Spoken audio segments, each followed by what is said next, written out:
Donc voilà, le live direct avec Catherine Emle-Périssol sur l'estime de soi démarre. Bonjour, bonsoir. Dites-nous si vous êtes là, si vous nous voyez, si vous nous entendez. Gérald, tout à l'heure, nous a dit bonne conférence à toutes les deux. Je regarderai le podcast car je suis moi-même en conférence à partir de 19h.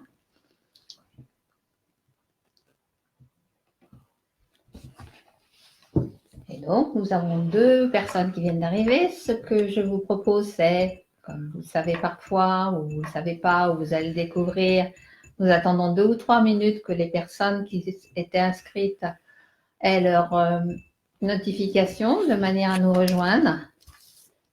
Et puis, peut-être avez-vous déjà rencontré Catherine Emle-Périssol lors d'un live la dernière fois en septembre, ou peut-être nous attendons 2 ou 3.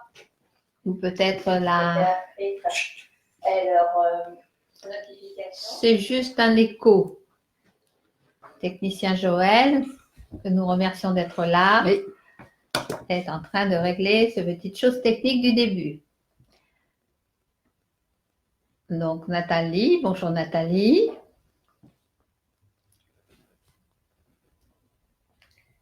Bonjour Océane. Bonjour Véronique. Bonjour Nathalie. Une autre Nathalie. Nathalie qui y est. Alors, j'espère que je vais pouvoir récupérer les notifications, non, pardon, les commentaires en direct parce que là, pour le moment, je ne les vois pas sur cette petite chose-là qui permettait de faire doublon. Mais ça devra s'améliorer. Bonsoir Isa, bonsoir Nicole, bienvenue parmi nous.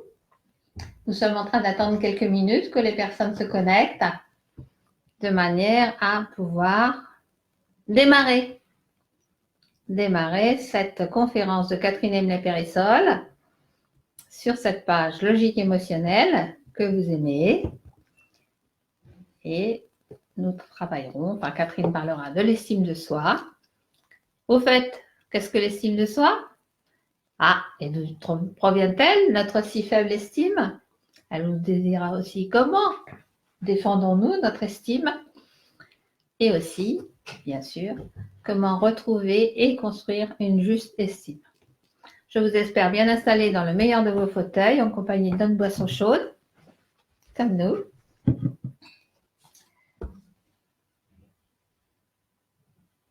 Je vois des gens, mais c'est toujours noir. Nous sommes toujours dans le noir.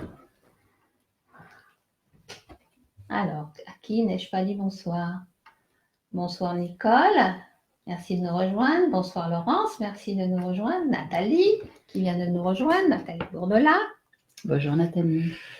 Alors, une petite chose, nous sommes dans le noir. Est-ce que vous nous voyez ou est-ce que...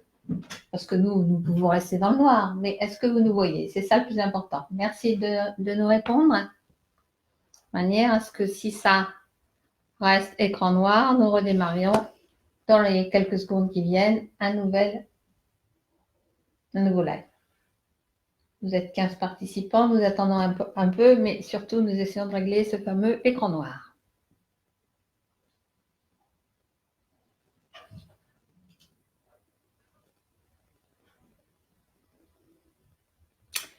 Voilà, alors je vais continuer de parler parce que la parole est également d'or, paraît-il. Il n'y a pas que l'image.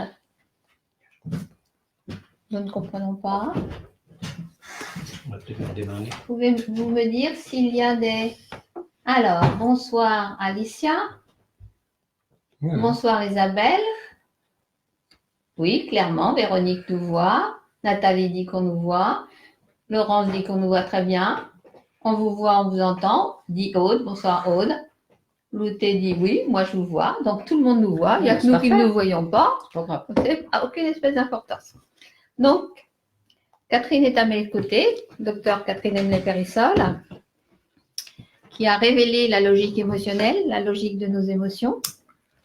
Elle, bien sûr, conférencière comme ce soir, formateur pour la logique émotionnelle. Elle reçoit en individuel aussi des personnes et elle répond à des tas d'interviews pour faire connaître ce magnifique univers de la logique des émotions. Ce soir, elle va vous parler de l'estime de soi. Je te laisse la parole. Eh bien, bonsoir à toutes, bonsoir à tous. D'abord, c'est formatrice, hein, pas formateur quand même. Teureux. Ah, d'accord. Teureux comme auteureux. Auteureux, d'accord. J'ai Donc, oublié de dire auteureux. formateureux.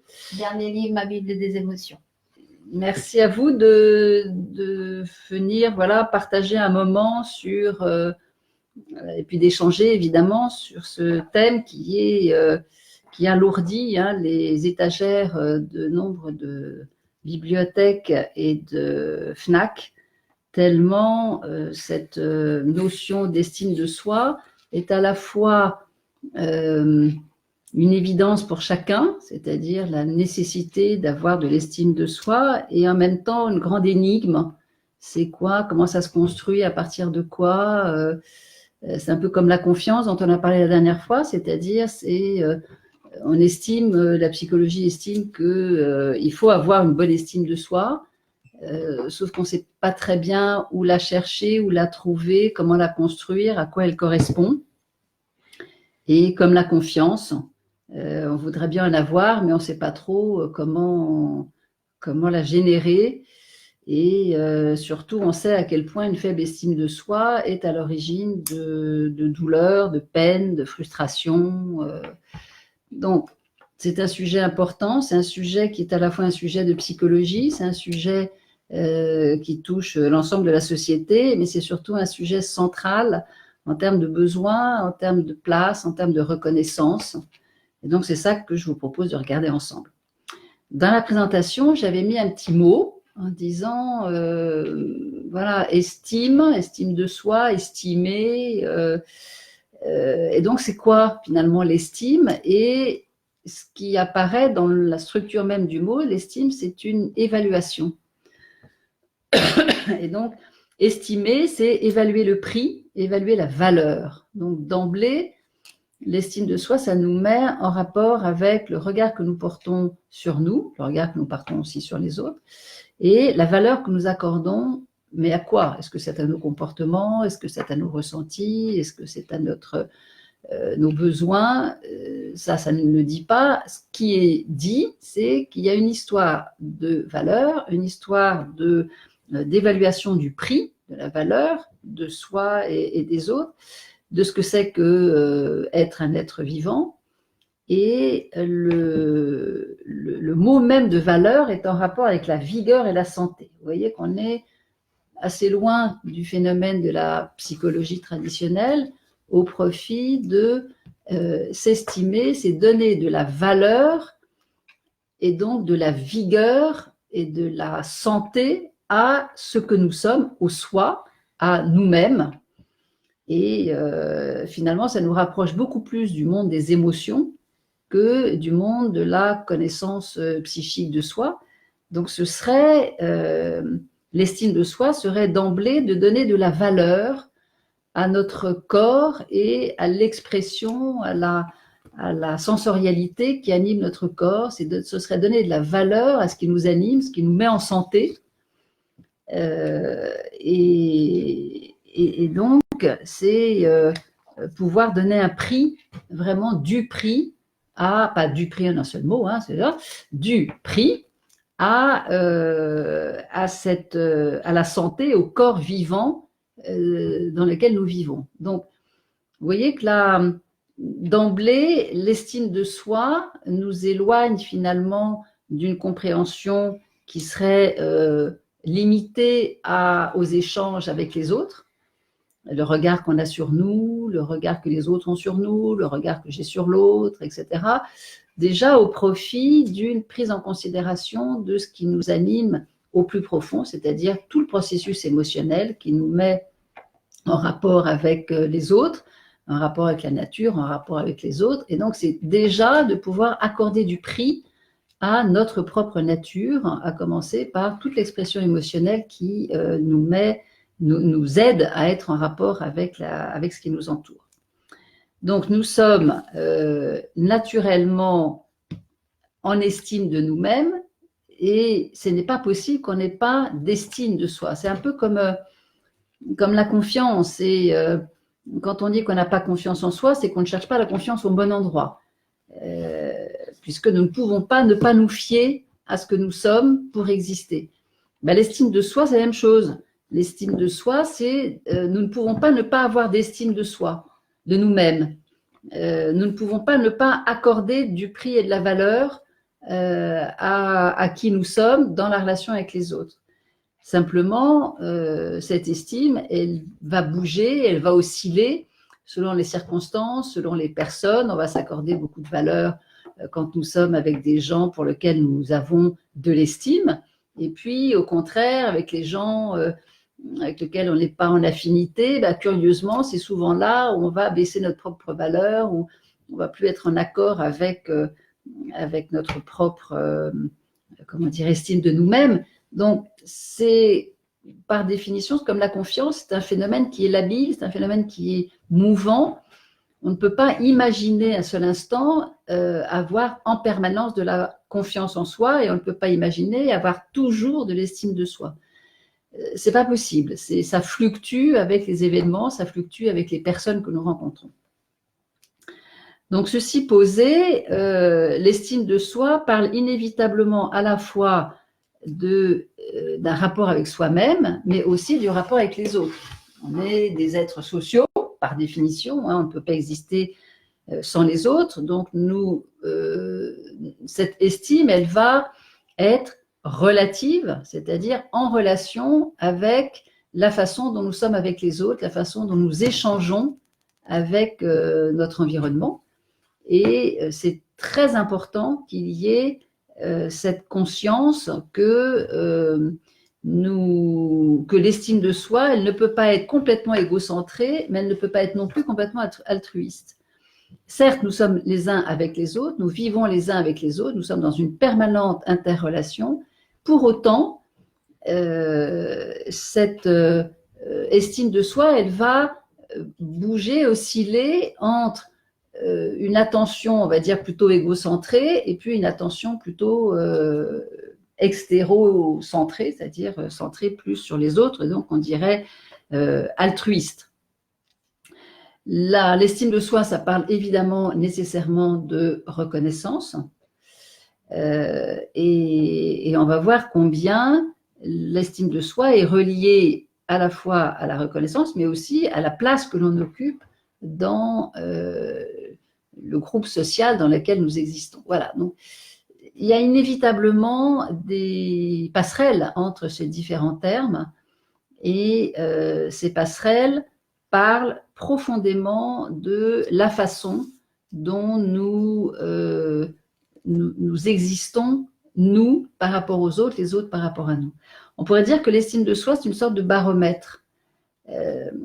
Un baromètre sur la qualité ou la nature sociale qui est la nôtre.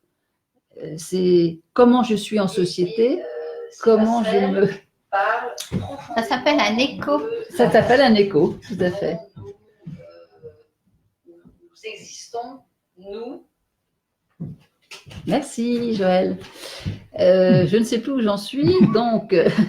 La notion de passerelle. Voilà, il y a des mots on va utiliser à la fois essentiellement le mot estime de soi, mais dans l'estime de soi, la reconnaissance, la place occupée, la façon dont nous positionnons les uns par rapport aux autres, tout ça va être évoqué dans cette notion d'estime de soi.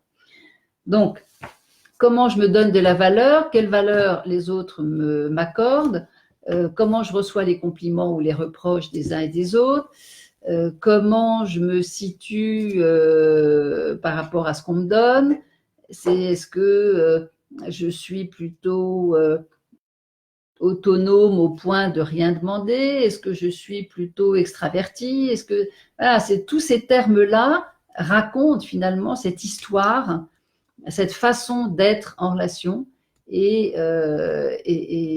évoque pas simplement une histoire de soi à soi, mais essentiellement une histoire dans laquelle nous avons été baignés, donc notre histoire relationnelle et comment nous avons bâti, comment nous avons construit ce prix que nous nous accordons, cette vigueur, cette valeur que nous nous reconnaissons ou qu'au contraire, nous avons tellement de mal à nous reconnaître. Parce que c'est ça aussi qu'on regardera, c'est les bugs de l'estime de soi. Qu'est-ce qui se joue lorsque nous avons une faible estime de nous-mêmes? Qu'est-ce qui se dit? Comment nous nous positionnons?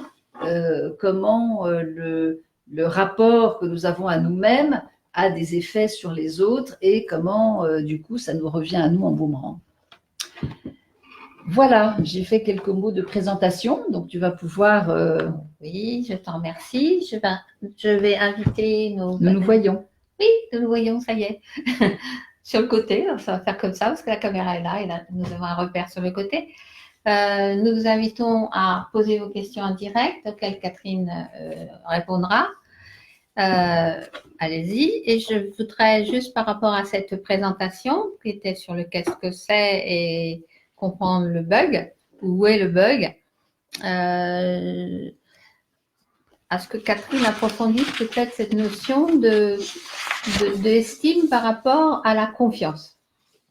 C'est-à-dire, est-ce que nous sommes tous au clair sur où est l'estime et où est la confiance dans notre processus émotionnel?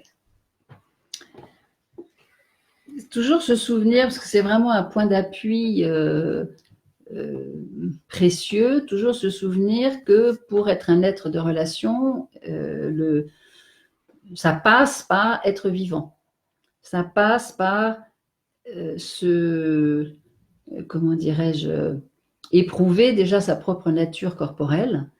Et il n'y a de relation possible qu'à partir du moment où nous nous sentons exister comme être vivant. Bien sûr que nous sommes des êtres sociaux, il n'y a absolument aucun doute, et on sait bien qu'un enfant qui arrive au monde et qui ne serait pas, comment dirais-je, reçu et accompagné, puis élevé, éduqué, nourri, etc., est un enfant qui meurt. Donc la relation à l'autre est absolument indispensable, qui de toute façon commence par la vie intra-utérine, etc. Toutefois, on le voit bien d'ailleurs parce que ce qui meurt, c'est pas la relation, ce qui meurt, c'est le corps. Et donc, combien la confiance, elle parle essentiellement du rapport que nous avons avec notre existence corporelle. Donc, se fier à notre réalité, se fier à ce que nous faisons comme nous faisons, se fier à comment nous nous y prenons pour vivre, pour éprouver, pour sentir, pour nous exprimer, pour bouger, pour nous mettre à l'abri, pour nous sécuriser, pour nous rassurer, etc. C'est tout ce registre-là qui est finalement notre rapport à nous avec la réalité et notamment avec la matière. C'est ça qui est à l'origine du sentiment de confiance, de pouvoir se sentir en confiance en soi, dans le rapport aux autres, parce que nous nous appuyons en quelques termes sur notre propre expérience. Ça, c'est vraiment un point qu'on a abordé le mois dernier. C'est combien il est important de pouvoir s'appuyer à sa propre expérience, quelle que soit la nature de l'expérience, mais elle est présente, elle est vivante, elle est fiable, cette expérience. Et c'est en apprenant à nous fier à notre propre expérience que nous pouvons, en amont des commentaires, que nous pouvons acquérir un sentiment de confiance, la fameuse confiance en soi, et qui nous permet de nous sentir vivants dans les circonstances dans lesquelles nous existons. L'estime de soi, elle ouvre un autre champ qui est justement le champ du rapport aux autres comme soi et aux autres différents de soi. Et un enfant, quand il arrive au monde, il rencontre d'emblée le comme lui, c'est-à-dire à travers la présence de ses parents, à travers un environnement qui l'accueille, on va dire, dans des conditions en tout cas saines et dans lesquelles l'enfant est effectivement accueilli. Il apprend, au-delà de la vie intra-utérine, il apprend à comment être en rapport, c'est-à-dire autant dans la vie intra-utérine, il est relié, c'est-à-dire qu'il n'a pas à apprendre le rapport est, il existe, et c'est grâce à ce rapport qu'il est cette relation qu'il vit, une fois qu'il est sorti du ventre maternel, il a à apprendre quelque chose qui est de comment être en rapport avec un environnement qui est changeant, qui est variable, qui donne à manger ou qui peut ne pas donner à manger, qui touche, qui caresse ou qui peut brusquer. Donc, c'est tout cet apprentissage qui va être déterminant dans le rapport que l'on a avec sa propre existence, c'est-à-dire quelle place j'ai dans le milieu social dans lequel je suis, quelle importance m'est accordée par l'environnement et quelle reconnaissance m'est donnée par l'environnement. Et évidemment, en écho de ce qui est reçu, il y a comment moi-même je me manifeste, quelle attention je porte à ma propre existence. Tout ça n'est pas conscient, tout ça n'est pas réfléchi, mais tout ça est néanmoins mobilisé pour répondre aux besoins relationnels que l'on a, que l'enfant a avec son entourage. Ça peut paraître assez lointain par rapport à ce qu'on entend volontiers raconter sur l'estime de soi, avoir une haute estime de soi, une bonne estime de soi, se considérer comme quelqu'un d'important, etc. Mais évidemment, il faut bien entendre que cette construction, une fois qu'on est adulte, elle s'est faite dans les tout premiers temps de la vie, dans la vie intra-utérine à coup sûr, mais aussi dans le rapport que nous avons eu avec nos proches et comment nos proches nous ont accordé de l'importance pour que nous puissions faire l'expérience de ce que c'est que cohabiter, de vivre les uns avec les autres et comment nous pouvons construire cette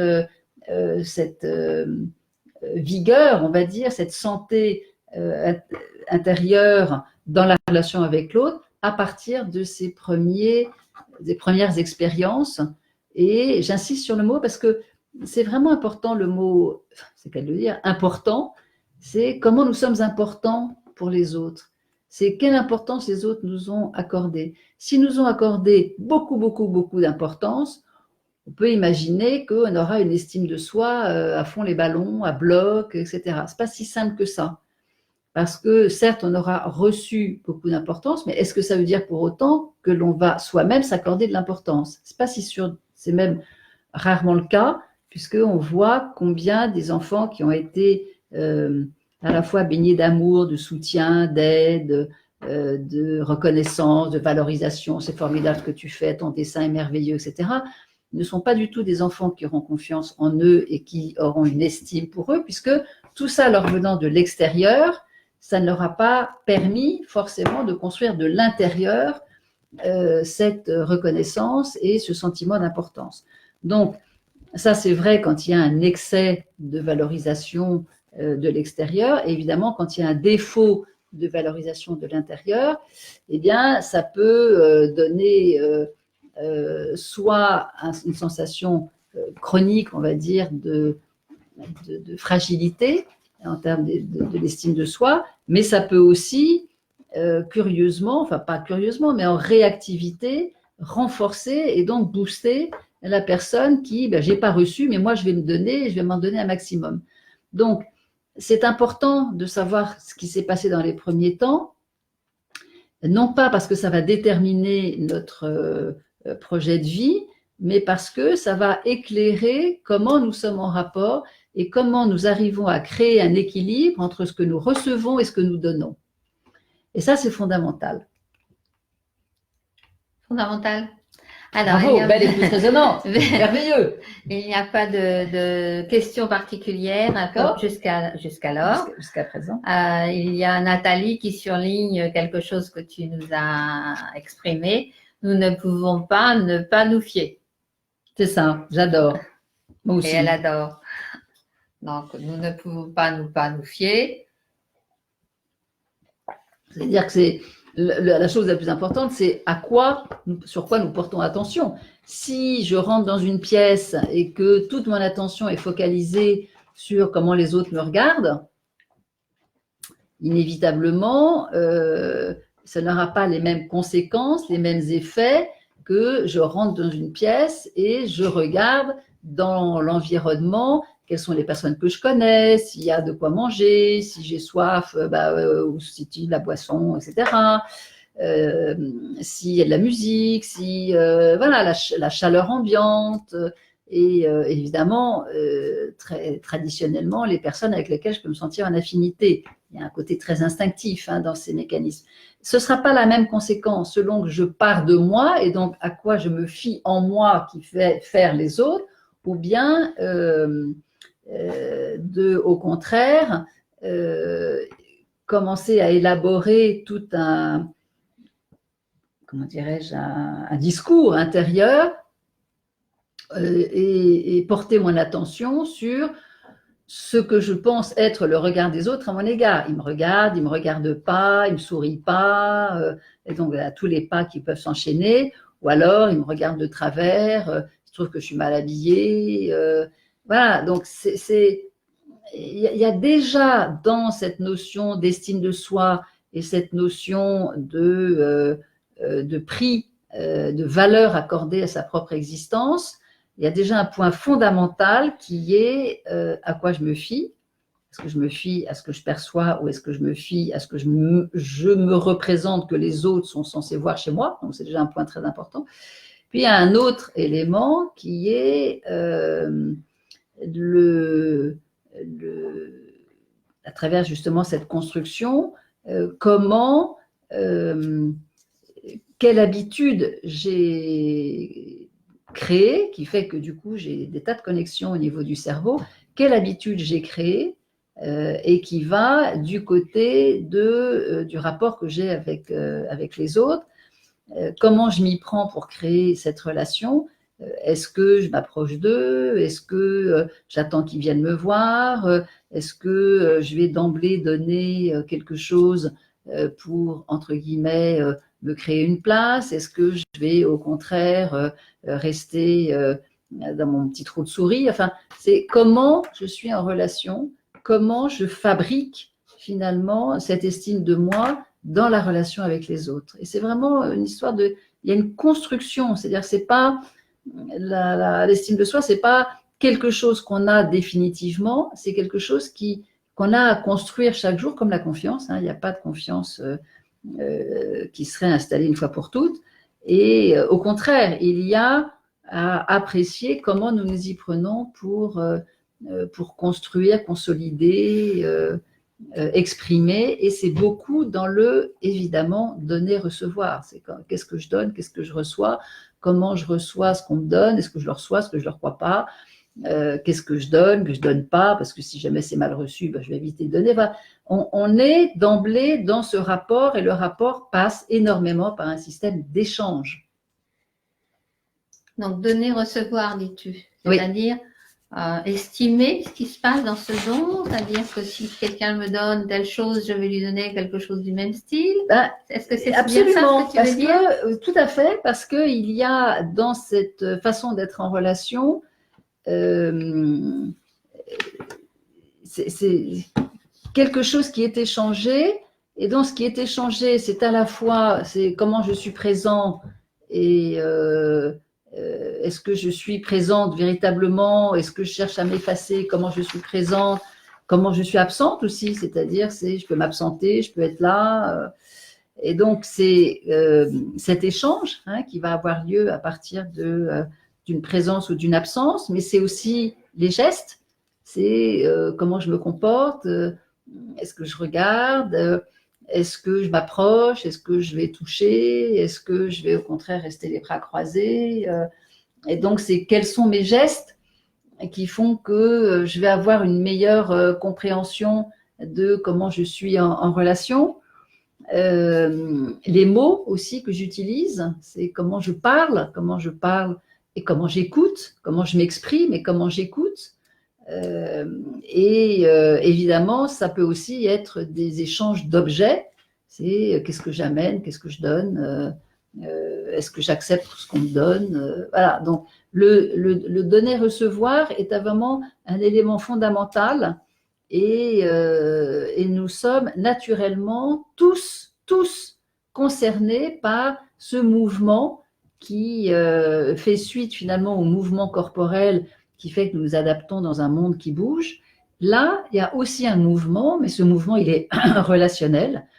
Et donc, à nous de regarder comment nous donnons, comment nous recevons, et quand nous recevons, comment nous rendons, et puis aussi comment nous demandons, est-ce que nous demandons, est-ce que nous n'osons pas demander, et donc il n'y a d'estime que parce qu'il y a des actions qui sont, comment dirais-je, qui sont faites, des actions qui sont faites, je ne sais pas si ça se dit, mais en tout cas, nous agissons, il y a des actions, et ce sont la nature et la qualité de ces actions qui vont nous renseigner sur la fameuse estime de nous-mêmes.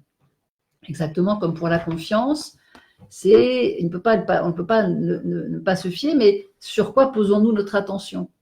De la même manière, l'estime de soi, eh bien, l'estime, elle est à comprendre à travers ces échanges, à travers ces mouvements qui se font entre soi et l'autre, et entre l'autre et soi, et qui sont du registre des objets, cadeaux, échanges, trocs, etc. Ils sont faits.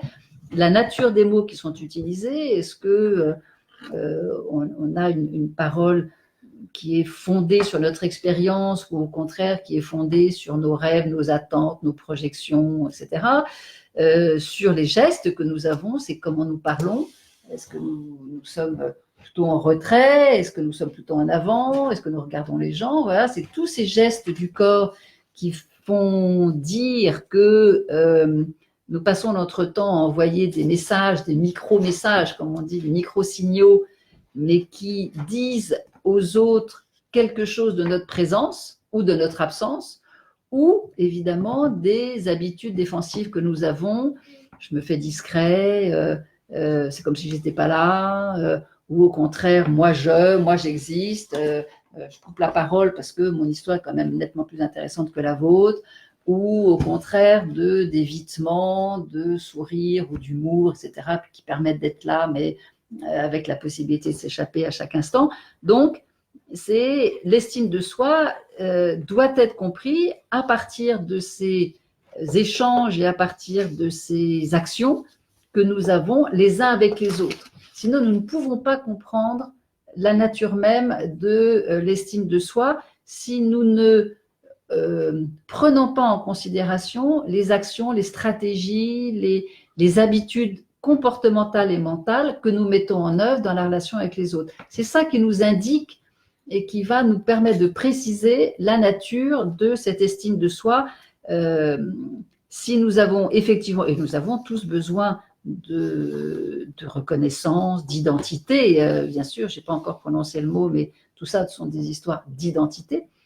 Eh bien, pour pouvoir répondre à ce besoin d'identité, ce désir d'estime que nous avons, ce qui va nous aider à en prendre la mesure, la santé, j'ai envie de dire, le fameux baromètre, c'est au travers des comportements qui sont les nôtres avec les personnes avec lesquelles nous coexistons. Et comment il y avait ce livre qui était Comment se faire des amis. Oui. Je ne me souviens plus je dis bonjour à ma fille qui vient d'arriver. Bonjour ma chérie.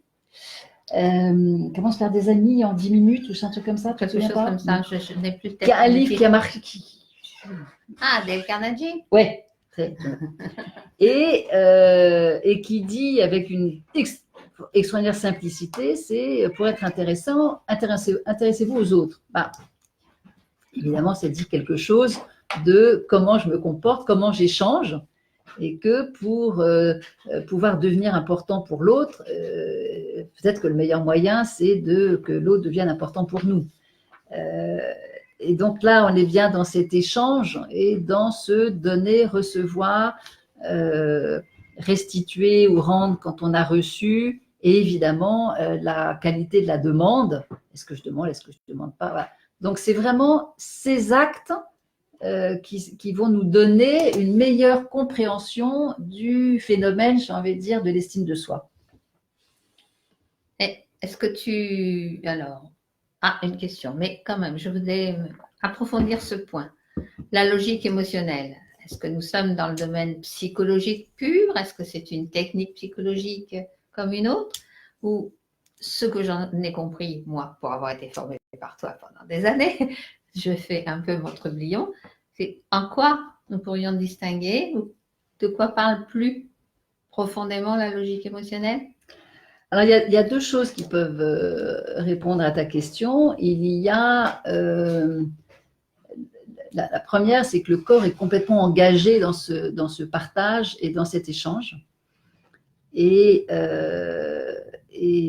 c'est pour ça que je parle autant de gestes, de mots, parce que les mots, c'est une vibration, hein, c'est pas juste, ça veut dire quelque chose. Et que je parle de présence. Donc, pour comprendre cette interaction, la logique émotionnelle permet d'entendre combien le corps est profondément engagé dans cette interrelation. Et combien être en relation, c'est pas juste deux individus qui se rencontrent comme ça, c'est deux individus qui sont porteurs d'une forme d'énergie, d'une façon d'être ouvert ou fermé, et qui vont se rencontrer. Et donc ça, c'est vraiment un point extrêmement important. L'autre point, c'est de prendre en considération que la logique émotionnelle permet de réaliser combien nous sommes, que l'estime de soi naît au sens naissance d'un désir de présence, d'un désir d'échange qui existe à l'intérieur même de la moindre de nos cellules. Toute cellule est d'emblée en échange avec son environnement.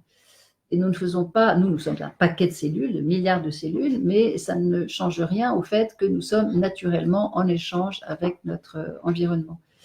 Et avant d'être une histoire psychologique, c'est-à-dire avant de se considérer comme moi je suis timide et donc c'est normal que je ne parle pas beaucoup aux gens et que j'attends qu'ils viennent me rassurer sur le fait que je peux leur parler, qu'on pourrait relier à une faible estime de soi par exemple.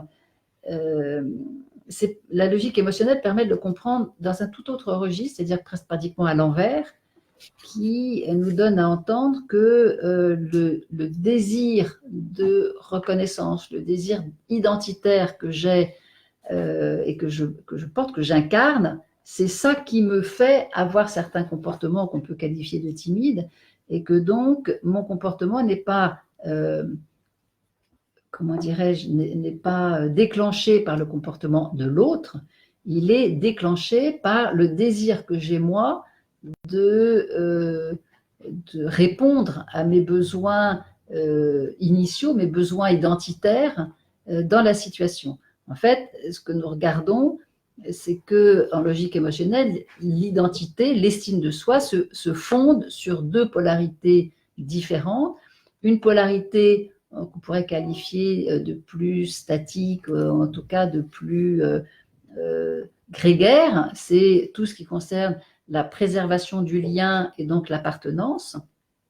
Et la polarité inverse, c'est au contraire de parvenir à se détacher de ce côté grégaire au profit d'une façon de se différencier du groupe ou des personnes avec lesquelles nous existons.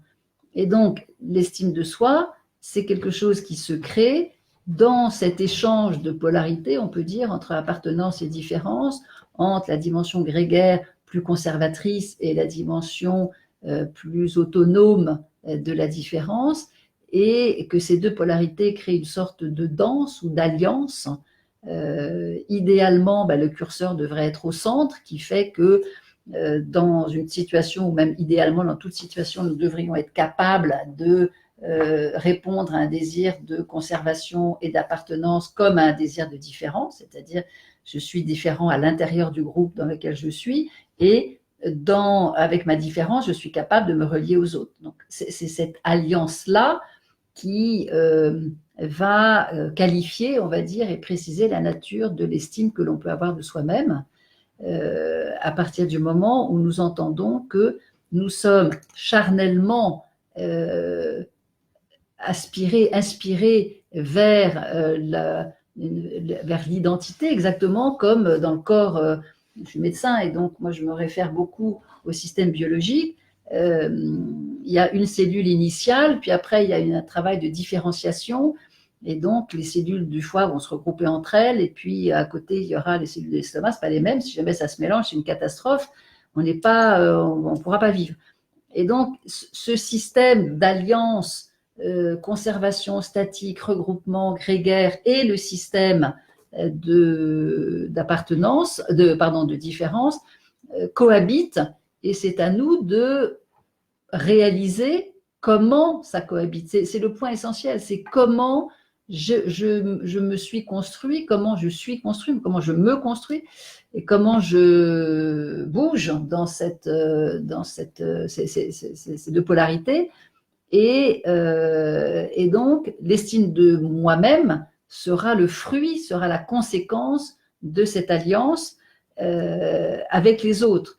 Tant que nous considérons que l'estime de soi est dépendante de la façon dont les autres nous regardent, ou dépendante de ce que nous ont donné nos parents, nos enseignants, etc., malheureusement, nous nous limitons et nous n'entendons pas, et c'est vraiment la singularité de la logique émotionnelle, nous n'entendons pas l'appel organique, l'appel existentiel, le désir d'existence dans la relation qui existe à l'intérieur de chacun, et comment il s'est construit et comment nous pouvons le faire évoluer, évidemment, selon les situations que nous rencontrons. Alors, il y a deux questions qui vont dans ce sens, mais qui cherchent à affiner. Donc, Lou demande, est-ce que ça peut vouloir dire que cette estime peut être perçue par l'autre, l'estime que je me porte? Est-ce que l'autre le perçoit en fonction de qui vient vers moi ou pas? Il n'y a absolument aucun doute sur le fait que ce soit la confiance ou l'estime de soi, comment dirais-je, l'état de présence que ça opère, on va dire, à l'intérieur de soi, les conséquences du ressenti que nous avons du fait de cette qualité d'estime va trouver sa résonance, on va dire, par les gens qui vont, pour les uns, s'approcher parce que voilà, vont sentir des affinités, on va dire, avec avec cette vibration. Pour d'autres, ça peut être un peu plus neutre, mais de toute façon, c'est perçu. C'est perçu parce que nous sommes des êtres qui fonctionnons beaucoup plus sur un mode intuitif et sur un mode de résonance que sur un mode d'intelligence et de raisonnement. Le raisonnement, c'est l'habillage.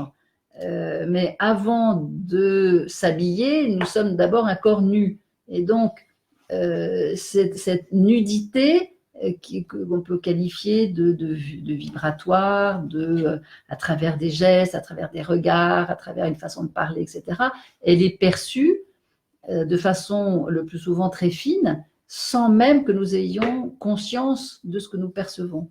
Donc oui, Lou, oui, tout à fait. Et Bernadette s'interroge. Si l'estime de soi vient de notre relation avec les autres, l'autre est donc important. Donc nous devons bien choisir l'autre. Et si l'autre nous mésestime, comment existons-nous? Alors, c'est important cette question, c'est-à-dire que, merci, c'est-à-dire que dans la formulation, ça donnerait à croire que nous sommes dépendants du regard de l'autre, et donc que puisque l'autre est important, puisque nous ne pouvons pas être sans autre, du coup, nous serions complètement dépendants de l'autre. Ce que je disais en tout début de cette conférence, c'est le fait que l'estime de soi est égocentrée et altruiste. Et donc, c'est cette alliance entre ce que je m'accorde à moi-même, c'est comment je suis, ce que j'échange, ce que je donne, mon histoire, ma sensibilité, ma vision, mon expérience, et le retour de l'autre, c'est-à-dire comment l'autre me regarde. si on laisse une place, on va dire, démesurée au regard de l'autre, ça peut effectivement ébranler notre estime de nous-mêmes. Mais je trouve que c'est très, très intéressant de rencontrer des gens qui portent sur nous un regard qu'on peut qualifier de mésestime, parce que grâce au regard de l'autre,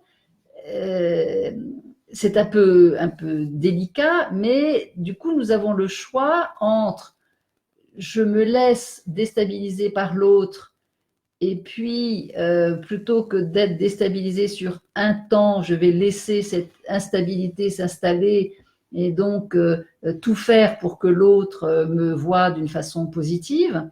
Mais nous pouvons aussi entendre que l'autre est une sorte de challenge de ma capacité à tenir face à lui dans ma posture, dans mon histoire, dans une dame qui me racontait ce soir que elle avait, dans le cadre de son travail, été amenée à faire tout un dossier et que malgré ses multiples demandes d'aide, elle n'avait pas reçu d'aide. Voilà, donc elle avait été très seule à faire ce dossier.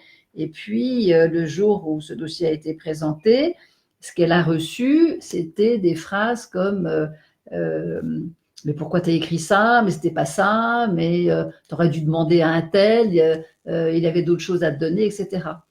Et ce qu'elle racontait, c'est que dans un premier temps, elle a senti vraiment profondément un effondrement intérieur, comme si, ce sont ses mots à elle, tout son château s'écroulait, parce qu'elle était quand même très fière de ce qu'elle avait fait.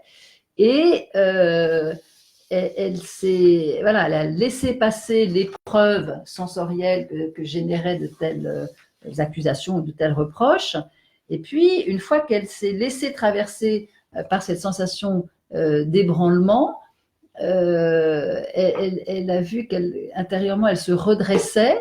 Et à partir de ce redressement, plutôt que de chercher à se défendre, qui était sa tentation habituelle, elle la connaissait bien, et de reprocher aux autres quand même de l'avoir laissé tomber, ce qu'elle a fait, c'est de dire vous avez raison, voilà ce que j'ai fait, voilà ce que j'ai pu faire avec les moyens qui m'ont été donnés. Je suis d'ailleurs assez fière d'avoir quand même réussi à terminer ce dossier compte tenu du temps que j'ai eu et compte tenu de l'absence totale de soutien que j'ai reçu. Et donc, j'ai pu faire cela et je suis déjà quand même très, très fière d'avoir pu le faire. Et elle me dit, c'était incroyable parce qu'au fur et à mesure que je parlais, je me sentais mieux, mais surtout, les gens ont commencé à bouger. Des gens ont dit, bah oui, c'est vrai, c'est déjà vachement bien, merci de l'avoir fait. Elle dit, ça a complètement changé comment dirais-je, l'ambiance de la réunion, tout simplement parce qu'elle s'est, elle me dit, contentée de s'appuyer sur ce qu'elle avait fait et donc de donner de la valeur à ce qu'elle avait fait et qui n'était, elle le savait très bien, qui était tout à fait imparfait, et d'assumer cette imperfection et d'assumer que c'est ce que j'ai fait comme j'ai fait et c'est ce que j'ai pu faire avec les moyens qui étaient les miens. Elle me dit, mais c'est une phrase, mais je devrais me la rappeler tous les jours, tellement elle m'a fait du bien et tellement les autres ont entendu quelque chose que jusqu'à présent je n'avais jamais dit, puisque la façon dont je m'exprimais, c'était soit par la lutte, en les accusant de « vous m'avez laissé tomber, vous êtes immonde, etc. », soit par l'humour, qui était de « oui, bon, on s'en fout, c'est pas grave », ou je sais pas quoi, soit au contraire dans la plainte, qui était aussi un de ses habitudes, la plainte de « j'en ai marre, personne ne me comprend, je suis fatiguée, je vais mettre un arrêt de travail », etc. Et donc, qui sont des modes défensifs de l'estime de soi, éviter, lutter et se replier, sont des modes défensifs de l'estime de soi, sont des façons de répondre par la plainte, par la forme de reproche ou par l'évitement. Ce sont des façons de répondre à l'estime de soi parce qu'on ne peut pas échapper à cet impératif d'estime de soi, d'identité, de reconnaissance. On ne peut pas y échapper, mais on peut effectivement chercher à la défendre par des moyens. Cette personne, après avoir absorbé le choc que lui a fait ce retour, a pu, à un moment donné, se redresser et dire, ben voilà, c'est ce que j'ai fait avec les moyens qui étaient les miens et j'en suis fière. Alors, je vais ramener un tout petit peu en arrière. Laurence qui essaie de comprendre plus cette oscillation entre l'aspect sécuritaire de soi et le désir d'être en lien. Avec cette notion peut-être de polarité ou de conflit. Entre l'envie d'être en lien et l'aspect sécuritaire de soi. Les mots qui sont employés. L'aspect sécuritaire de soi, il concerne vraiment beaucoup plus la confiance en soi. La confiance en soi n'est pas forcément une façon de répondre aux liens. Je sais qu'on parle de sécurité affective, notamment pour les enfants.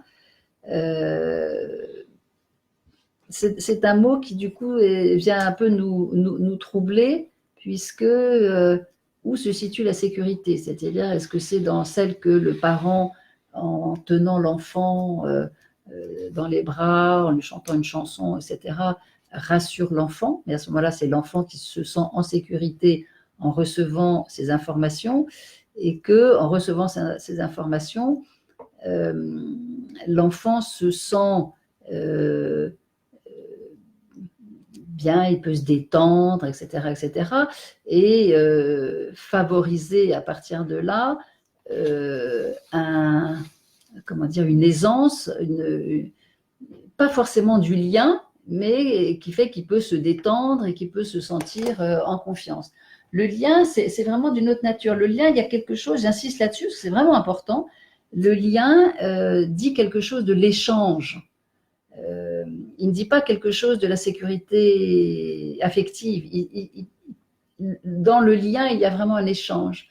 Et on le voit bien d'ailleurs chez les tout petits enfants, quand petit à petit, ils apprennent quelque chose dans la relation avec le parent qui font qu'ils vont imiter le parent. Alors, ils imitent par le sourire, ils imitent par le babil, ils imitent par les mots en grandissant, etc.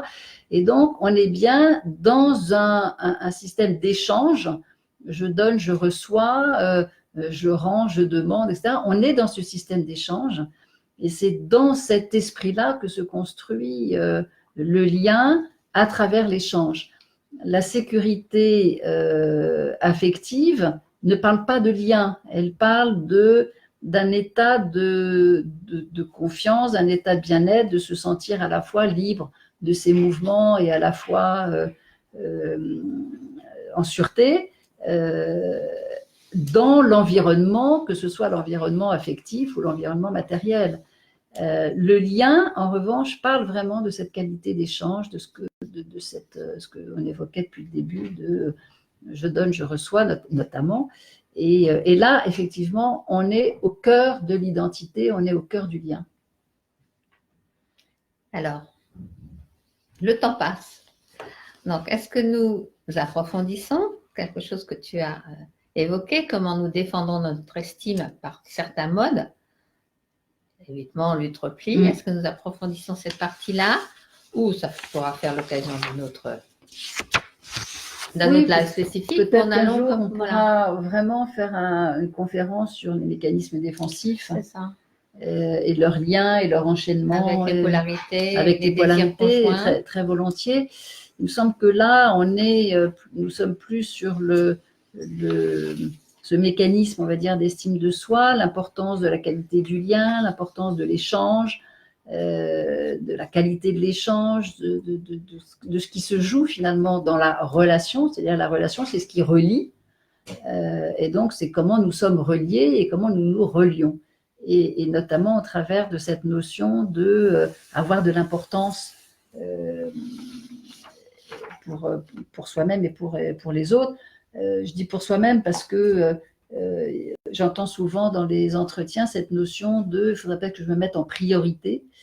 Et donc, comme si la personne réalisait qu'elle peut aussi s'accorder, se donner à elle-même alors que le mot don est très souvent vécu uniquement sur un mode déjà de gratuité, ce qui est insuffisant, mais surtout de donner à l'autre. Et c'est insuffisant. Mais il me semble que c'est plus important peut-être de rassembler tout ça dans comment construire une juste estime de soi, dans la relation à l'autre. Une juste estime de soi ne peut se faire que dans la relation à l'autre. Tout seul, Robinson Crusoe, l'estime de soi n'a aucun intérêt sur une île déserte, et l'estime commence avec la rencontre avec Vendredi. Voilà, sinon, Robinson, pour vieux, il n'a absolument pas besoin, il a besoin de confiance, ça c'est sûr, mais il n'a absolument pas besoin d'estime de lui-même sur une île déserte. Et donc, qu'est-ce qui va favoriser l'estime juste de soi dans la relation avec les autres? La première, c'est évidemment de connaître au plus près sa propre logique émotionnelle, c'est-à-dire d'entendre que nous avons une sorte de carte émotionnelle. Quand je dis carte émotionnelle, c'est qui est finalement très proche de la carte d'identité. Cette carte émotionnelle, c'est comment, grâce aux émotions, je me comporte dans la relation avec les autres. Et c'est une véritable carte d'identité. Et c'est à la fois, nous avons un même code génétique qui est un certain nombre de possibilités de réponse dans l'espace relationnel, mais surtout, nous construisons notre propre carte d'identité émotionnelle, notre propre carte émotionnelle. Elle se construit et on passe notre temps à la modifier, à l'enrichir, à la singulariser, etc. Et donc, la première chose, c'est vraiment pour l'estime de soi, c'est connaître, se connaître et surtout connaître la singularité, la spécificité de notre logique émotionnelle. Nous avons tous un mode de logique émotionnelle et mieux nous la connaissons, mieux nous la reconnaissons, mieux nous l'assumons, mieux nous voyons comment nous agissons dans la relation qui peut être pour les uns une autonomie exacerbée, pour les autres au contraire un lien toujours renouvelé qui fait que nous donnons en permanence pour être sûr de garder le lien, etc. Peu importe.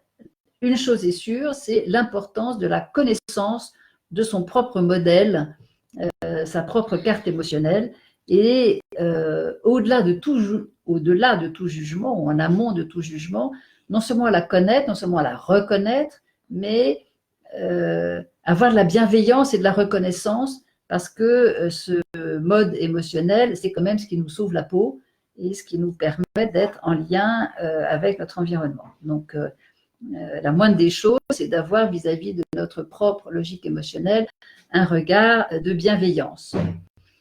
Le deuxième point, c'est de s'accorder du temps pour regarder comment nous sommes en lien. Non pas pour juger, mais pour regarder si ça se fait en équilibre, et notamment dans ces fameux échanges du donner-recevoir. C'est comment nous nous y prenons. Et donc avoir une connaissance beaucoup plus fine sur les habitudes comportementales et mentales qui sont à l'origine de nos ressentis, puisque nous ne pouvons pas échapper au désir d'avoir une identité et au désir d'estime. Et donc, la moindre des choses, c'est déjà de regarder comment nous nous y prenons, qui fait que du coup, nous nous connaissons mieux et nous pouvons avoir beaucoup de reconnaissance vis-à-vis de nos parents, de nos enseignants, notre fratrie, etc.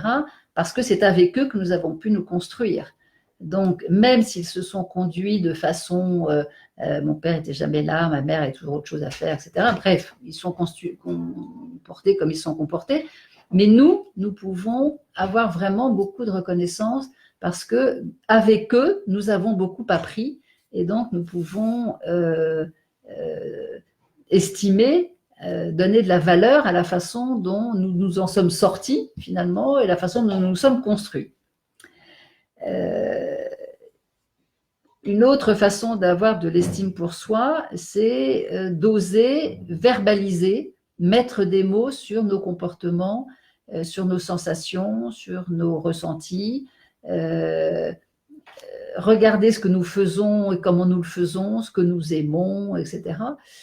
Et le verbaliser, mettre des mots. C'est pas juste le constater et puis dire, oh là là, il faut que j'arrête de, non. C'est déjà de mettre des mots sur comment nous nous y prenons déjà. C'est absolument fondamental. Une autre lecture, c'est de s'accorder non seulement le droit, mais la possibilité même que notre vie soit composée de réussites et d'échecs. Curieusement, la plupart des gens qui ont échoué disent volontiers que l'échec leur a beaucoup plus appris que la réussite, parce qu'une fois que c'est réussi, on ne va pas chercher à regarder comment on s'y est pris pour réussir. En revanche, quand on a échoué, on a enfin l'opportunité de regarder comment on a échoué et qu'est-ce qui fait qu'on a échoué. Et ça, c'est très important parce que grâce à ça, nous apprenons quelque chose. Et donc, l'estime de soi va passer par une appréciation de l'échec comme étant une source d'enseignement, souvent plus intéressant que la réussite. On s'imagine que pour avoir de l'estime de soi, il faudrait réussir sa vie, genre Rolex à, je ne sais plus, 40, 50 ans. Je crois que c'est 50. 50, bon, je enfin suis bref, pas Rolex. sûre. Non, c'est une erreur. L'estime de soi ne se construit pas à coup de réussite. L'estime de soi se constitue à court d'exploration sur comment je m'y prends pour exister avec les autres.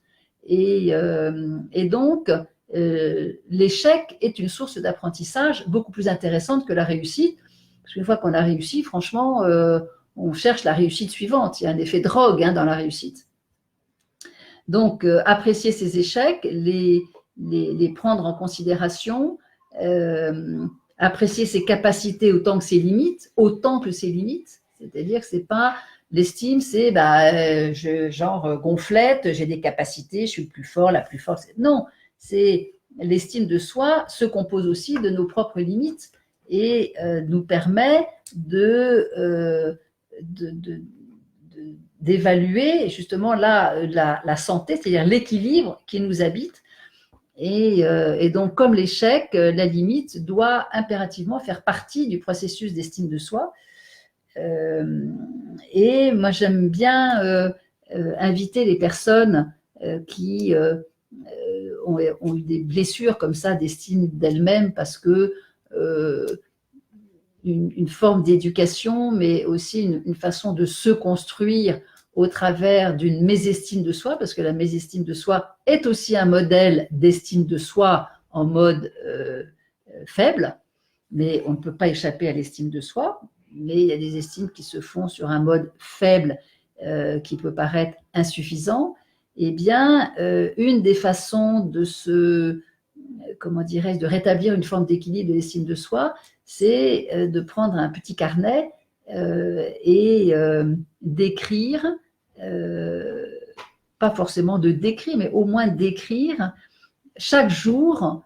Alors moi je dis 6, certains disent 3, mais en tout cas un minimum de 3 actions, j'insiste, qui vont dans le sens de cette restauration, de cette présence de l'estime de soi et de la façon dont nous nourrissons notre estime de nous-mêmes.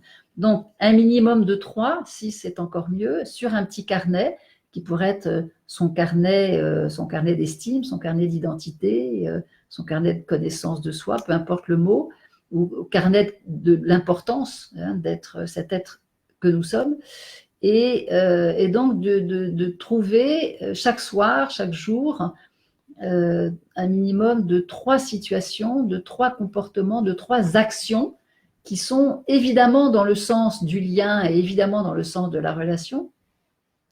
Donc 3 expériences que nous avons vécues et qui sont en rapport avec notre façon d'être en lien et qui ont généré chez nous un sentiment de satisfaction ou d'estime. Et surtout, dans ce petit carnet, il ne doit, et vous évitez vraiment, ça va vous demander peut-être un effort, mais évitez tout commentaire.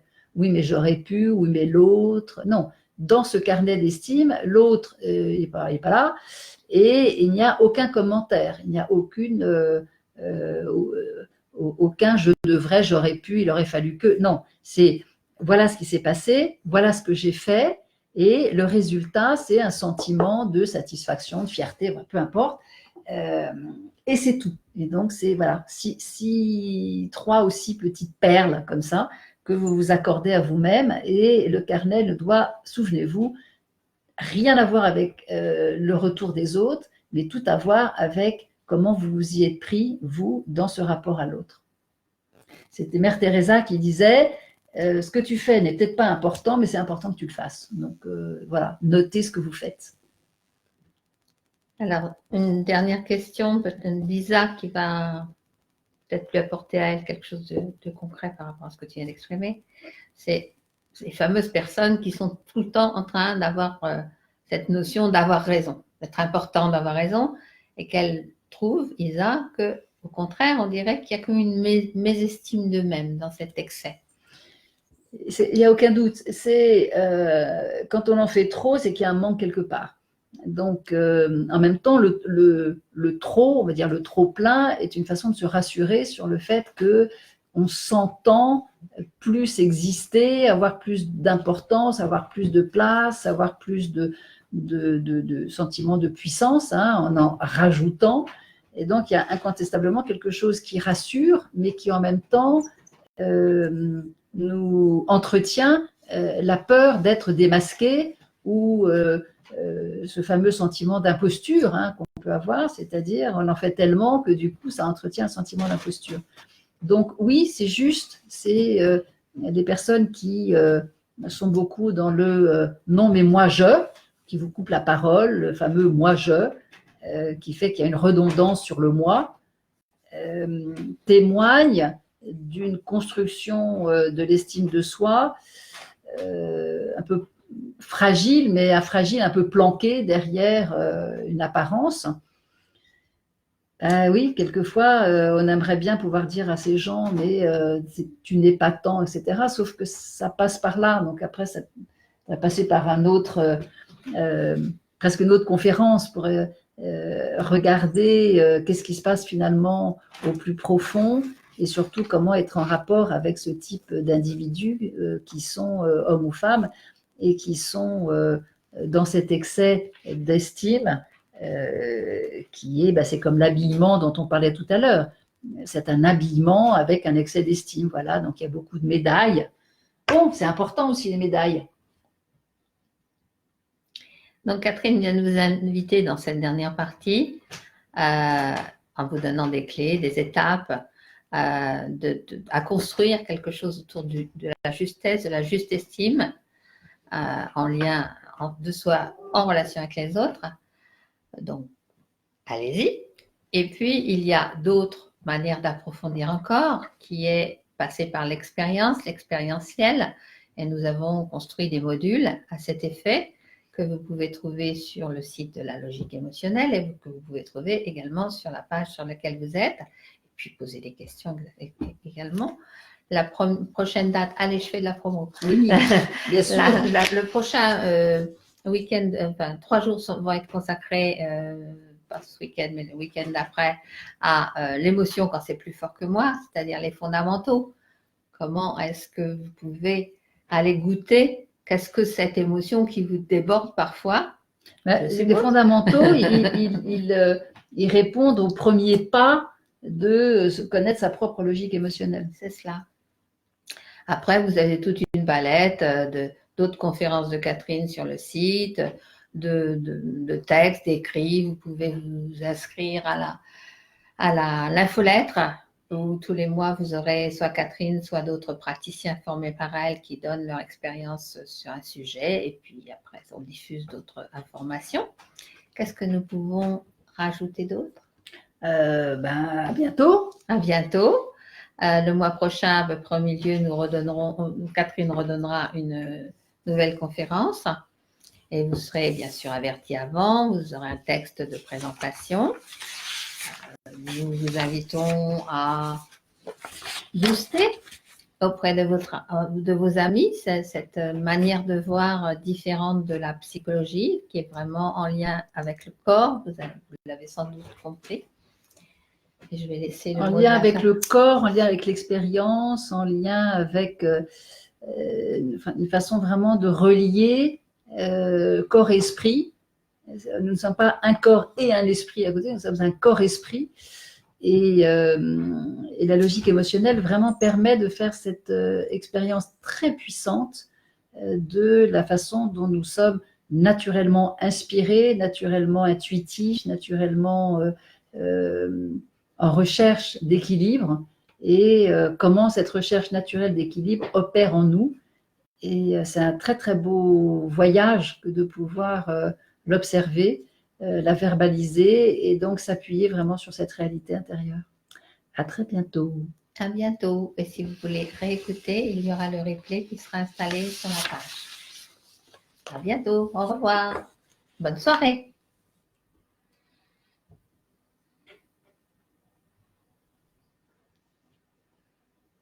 Notre technicien nous fait signe de nous taire. Il cherche le moyen de clore le direct sans le perdre, parce que ça nous est déjà arrivé.